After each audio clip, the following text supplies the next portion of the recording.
सात खून भी माफ। जी हाँ दोस्तों, सात खून भी माफ। नमस्कार, मैं विनय कुमार सालासर न्यूज़ में आप सभी का बहुत बहुत स्वागत करता हूँ।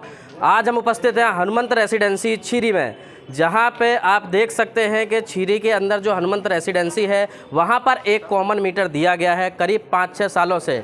क्या उस कॉमन मीटर को देखने कोई भी जीबी से संबंधित अधिकारी नहीं आते हैं या उनको इस चीज़ की भनक नहीं है? तो ऐसा कैसे हो सकता है? आखिरकार हर 2 महीने में यहाँ पर लाइट बिल आता ही होगा और कोई ना कोई जीबी का अधिकारी यहाँ पर मीटर को चेक करने आता ही होगा। तो क्या उनके दिमाग में ये चीज़ नहीं आती कि पूरी बिल्डिंग जो है वो एक ही मीटर पर चल रही है, या फिर इसमें जानबूझकर अनदेखा किया जाता है? कहीं ना कहीं ये किसी और चीज़ की ओर इशारा करती है। ये जो वारदात यहाँ पर चल रही है किसी और दिशा में लेकर हमको जाती है कि 1 मीटर पे पूरी बिल्डिंग आखिरकार कैसे चल रही है। यहाँ के जो रहवासी, हम उनसे बात करते हैं कि आखिरकार ये प्रॉब्लम इनको कब से है। क्या नाम है सर आपका? मुन्ना यादव। ये बिल्डिंग कब बनी? ये तो 5 साल से ऊपर हो गया ये बिल्डिंग को। तो आप यहाँ पे कब से हैं और मीटर के लिए कभी कोई 5 शिकायत? साल से हूँ इधर, 5 साल से। 5 साल से आप है। जो मीटर यहाँ पर नहीं है तो लाइट बिल कैसे भरा जाता है यहाँ का? लाइट बिल क्या है, जो बिल्डर का आदमी है वो आकर के यहाँ मेंटेनेंस और लाइट बिल के साथ में 600 रुपया हर महीने लेकर के जाता है, और उन लोग लाइट बिल भरता है या नहीं भरता है, क्या करता है, वो उसको मालूम ही होगा। तो मेंटेनेंस किस चीज़ का लिया जाता है? क्या क्या मेंटेनेंस के अंदर क्या क्या चीज़ है? वही झाड़ू लगाता है, उसका ही मेंटेनेंस है। और बाकी तो बिल्डिंग का पूरा रेलिंग पूरा सड़ करके निकल रहा है। किधर भी पाइप, ड्रेनिंग पाइप है, वो कभी भी लीकेज होता है, कभी भी किधर पानी बहता है, उसका तो कोई ठिकाना ही नहीं रहता है। उनको पास फ़ोन करता है, कभी बोलते हैं कि मैं गांव में हूँ, कभी बोलते हैं यहाँ हूँ वहाँ हूँ, ऐसा करके हम लोग का डरावा देते हैं। कभी भी उनको पास फ़ोन करता है या कुछ भी कहता है, उनसे इमरजेंसी बात करता है, वो बोलते हैं कि 2-4 दिन के अंदर मैं आ करके मैं काम करके दूँगा, या मैं बाहर हूँ, ऐसा सुनाता है। क्या प्रॉब्लम है बिल्डिंग में? सर मेरा नाम चक्राट सिंह है। प्रॉब्लम ये है कि हम लोग का घर वेरा तक भी नहीं मिला है। अभी 4 साल से ज़्यादा हो चुका है ऑलरेडी। हम लोग लाइट के लिए हर महीने का यही प्रॉब्लम रहता है। हम लोग मेंटेनेंस तो भरते जाते हैं, अब लाइट मेंटेनेंस के नाम पे पैसा वसूल किया जाता है। अब वो मेंटेनेंस भरता है कि नहीं लाइट बिल, उसका पता नहीं। और लास्ट अभी 10-12 दिन से हमारे यहाँ से मीटर भी काट के लेके गया, लेकिन उसके बाद भी जो उसका बिल्डर का एक आदमी आता है वो गलत तरीके से यूज करके यहाँ पे जाता है। शैलेश पटेल। बिल्डिंग का ऑनर कौन है? ये प्रोप्राइटरशिप है बिल्डिंग या पार्टनर है? कौन कौन है इसमें? एक्चुअल में हमारे पास में जो है उसका नाम है जयेश मेहता, और एक क्या नाम मौर्जी जयेश मेहता, और एक रमेश जैन। ये लेकिन हम लोग का जो भी पैसा देना लेना जो भी कार्रवाई हुआ है वो जयेश मेहता से हुआ है। देखिए, ये जो बिल्डर है ना, ये इतने बड़े बिल्डर हैं कि बिल्डिंग बना के और ये भूल गए हैं।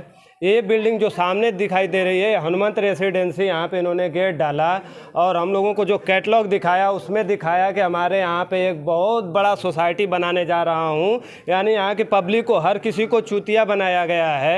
यहाँ पे ये बिल्डिंग दिखाया गया, यहाँ पे कॉमन प्लॉट दिखा के हम लोगों को दिखाया गया कि यहाँ पे मंदिर बनेगा, और मंदिर दिखा के यहाँ पे पहले तो रेट हाई किया गया इस बिल्डिंग का, और जब पूरी बिल्डिंग बिक गई उसके बाद से जैसे ही इनका काम करने का टाइम आया, हर किसी को 2 साल अपने इस बिल्डिंग के बी विंग की अगर बात करें तो 3rd फ्लोर और 4th फ्लोर पे पिछले जो लोग फुल पैसा दे चुके थे उनको 2 साल तक अटका के रखा गया था। यहाँ के लोगों के द्वारा जब आवाज़ उठाया गया तो केस भी किया गया उस टाइम पे। मुन्ना भाई, केस किया गया उस टाइम पे। जब केस किया गया तो भागम भाग में इन लोगों ने जाके 3rd फ्लोर का और 4th फ्लोर का किसी तरह से करके दस्तावेज करके दे दिया रहने के लिए, लेकिन वो दस्तावेज देने के बाद फिर से भूल गए। और यहाँ पे वो जो आप बोल रहे हैं 2 महीने में अगर लाइट बिल आता है ना, वो 2 महीने में जब कमर्शियल मीटर है तो उसका हर महीने बिल आता है, और बिजली विभाग भी आती है।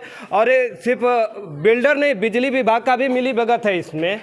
सिर्फ बिल्डर नहीं, अगर वो जब दे के जाता है, वो पिछले 4 साल से जब बिल दे रहा है यहाँ पे, तो उसको क्या दिखाई नहीं दे रहा है यहाँ पे 4 साल में कि आपने अभी तक इसके खिलाफ अर्जी कहाँ पे दी है? यहाँ पे इससे पहले हम लोगों ने 1 साल पहले हम यहाँ पे डुंगरा पुलिस स्टेशन में जाके अर्जी दिया था, तो वहाँ से हमें भेजा गया कि जाके वहाँ पे ग्राम पंचायत में देखा। हमने ग्राम पंचायत में दिया तो 1 साल हो गया। 1 साल के बाद भी इसका कुछ ध्यान नहीं रखा गया। आइए मैं आप लोगों को कुछ और दिखाता हूँ, थोड़ा नज़दीक आइए। पहले बिल्डिंग की हालत दिखाता हूँ।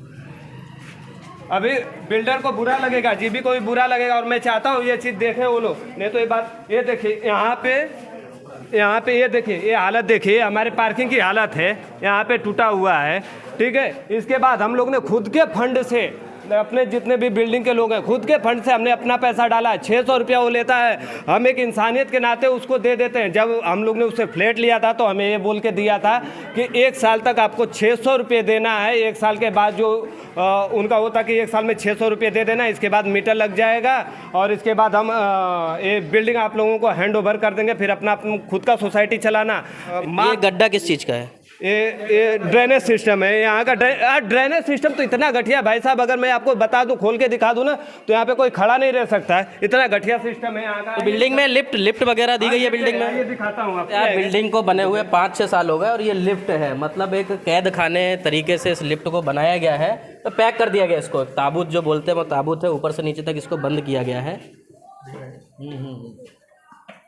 तो लिफ्ट का क्या चल रहा है? लिफ्ट लगाने वाले हैं या किस ये भी जब हुआ था ना, इसके लिए जब हम लोगों ने आवाज़ उठाई, यहाँ के लोगों ने आवाज़ उठाई कि कोई बच्चा ऊपर से गिर जाएगा, कोई डेथ हो जाएगा, हम लोगों ने प्रेशर डाला था।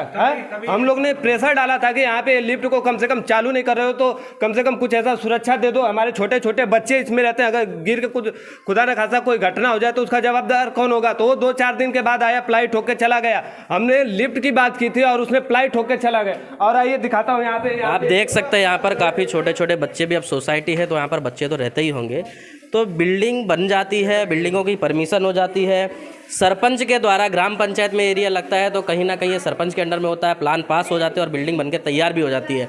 तो कहीं ना कहीं ये किस विषय की ओर आपको इशारा करता है हमको बताने की जरूरत नहीं है, लेकिन आप खुद समझदार और समझ सकते हैं कि किस तरीके से ये कार्य चल रहा है और यहाँ पर किस तरीके से बिल्डिंगों को परमिशन दी जा रही है। और आज के डेट में अगर मैं फ़ोन करूँ ना, मेरे मीटर काट के चला जाता है, घर पे बच्चे हैं, पानी का प्रॉब्लम होता है, उसको फ़ोन करो तो बोलता है कि तेरा अकेले का प्रॉब्लम है क्या, मेरे आदमी आ रहे हैं तुझसे बात करेंगे। धमकी इस तरह से दिया जाता है उसके आदमी के द्वारा। जैसे कि आपने बिल्डिंग के रहवासियों की दुख भरी कहानी एक सुनी। जी हाँ, लोग यहाँ पर पैसा बर्बाद करते हैं, पैसा इन्वेस्ट करते हैं, कमाई करने के बाद लोग यहाँ पर फ्लैट ले पाते हैं और अपनी जो जमा पूंजी रहती है वो बिल्डिंग में आकर लगाते हैं। और इस तरीके की वे परगानगी जो बिल्डरों के द्वारा की जाती है और कोई भी अधिकारी उसके खिलाफ कार्रवाई नहीं करते हैं, तो कहीं ना कहीं ये सभी की मिली भगत की बू इसमें कहीं ना कहीं आती है। जैसे कि आपने सुना भी, हनुमंत रेसिडेंसी के अंदर जो लोग रहते हैं, यहाँ के जो रहवासी हैं, उनकी तकलीफ़ किस हद तक है। और ये देखने वाली बात भी है कि कई जगह आपने देखा होगा, छीरी में किसी खड्डे में कोई बच्चे की गिरकर मौत हो गई या कहीं ना कहीं, तो सोसाइटियों में अधिकतर ये चीज़ देखी जाती है कि सेफ्टी 100% वहाँ पर दी जाए, जिससे कि रहने वाले लोगों को और उनके बच्चों को किसी भी प्रकार की तकलीफ़ ना हो और किसी भी प्रकार की दुर्घटना का हो। लेकिन इस तरह कैसे इन बिल्डिंगों को परमिशन कैसे दी जाती है और किस तरीके से ऐसी बिल्डिंगें बन जाती हैं, कहीं ना कहीं ये ग्राम पंचायत और संबंधित अधिकारियों की इसमें मिली भगत दिखाई देती है। आगे की खबर देखने के लिए आप जुड़े रहिए हमारे साथ सालासर न्यूज़ के साथ।